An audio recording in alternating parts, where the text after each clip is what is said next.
Bonjour et bienvenue dans ce tutoriel fonctionnel numéro 10 où on va voir comment faire une configuration utilisateur avec Nix. Donc comment installer et configurer des paquets et notamment comment configurer Vim. Donc on a vu dans des vidéos précédentes qu'on pouvait installer des paquets en utilisateur à la main avec la commande Nix en haut. Donc si je mets l'option "-q", ça me liste les paquets d'installer, et si je veux installer des logiciels, par exemple le logiciel Genie, Nix en -ia, nixos.genie, et maintenant, donc il est dans ma liste des paquets et je peux le lancer. Voilà, pour le supprimer, c'est l'option "-e". Genie, voilà, il est plus disponible.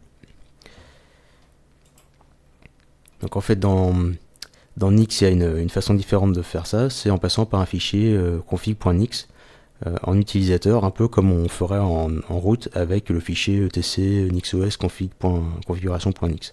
Donc là, en utilisateur, on va rajouter ce fichier-là. On peut le mettre dans un dossier .nixpkg. Donc là, j'en ai déjà mis un. Et donc, on va définir un paquet qui va spécifier des logiciels à installer. Donc ces lignes-là, elles sont commentées. Je vais expliquer tout à l'heure ce que ça fait. Ici, dans ce paquet mypackages, j'ajoute Firefox et VLC. Donc actuellement, VLC, il n'est pas installé. Donc voilà, il me dit il n'est pas installé, mais je peux mettre ces commandes-là pour l'installer. Moi, je vais passer par mon package que je viens de créer. Donc on l'installe comme on ferait d'habitude. nixos.mypackages.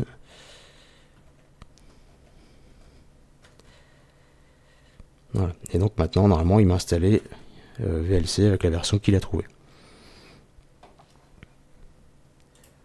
Donc ça permet d'avoir toute ma liste des logiciels dans un seul fichier, et puis si jamais je refais une install quelque part ou je fais une modification, j'ai tout dans un fichier que je peux récupérer.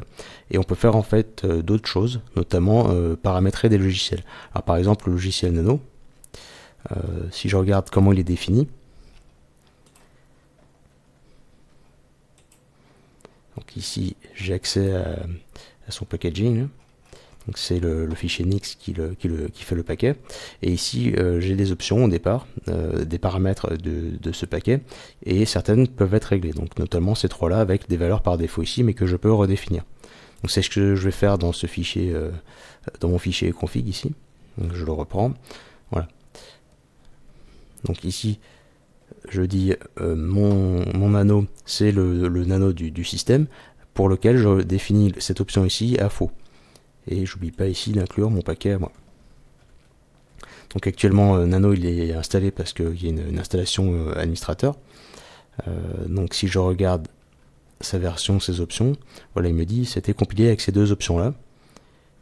Et si je le lance, voilà, j'ai un Nano en français. Donc là l'option que je vais rajouter, c'est pour désactiver le support des langues. Donc il devrait me mettre une version en français. Donc je remets à jour mon paquet où il y a mes logiciels. Alors j'ai oublié le moins. Voilà, et donc maintenant, si je demande la version de Nano, voilà, on voit qu'il a bien pris en compte l'option que je rajoutais. Et si je le lance, et bien on voit bien qu'il est en anglais parce qu'il n'y a plus le support des langues. Voilà, donc je peux paramétrer les paquets qui sont fournis par Nix.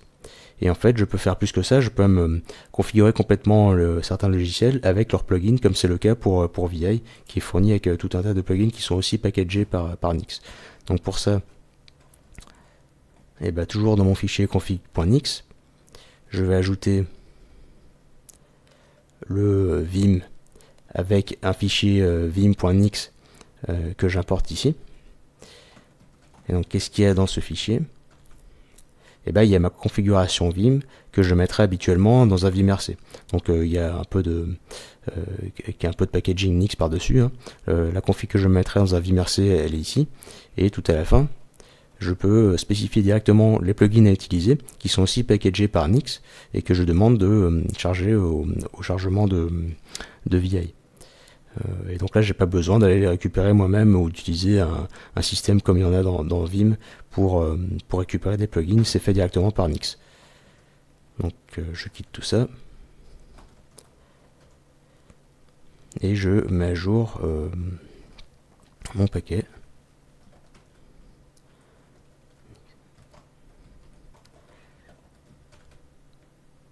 Voilà, et donc si maintenant je relance vieille, et ben il a pris en compte mes modifications. Donc il y a les couleurs, il y a mes plugins, voilà.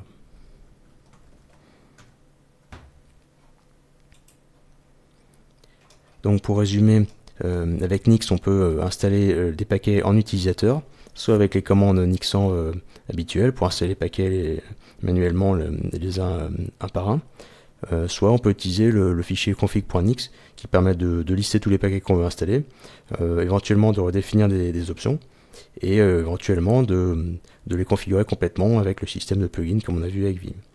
Voilà, c'est tout pour aujourd'hui et à bientôt pour une prochaine vidéo.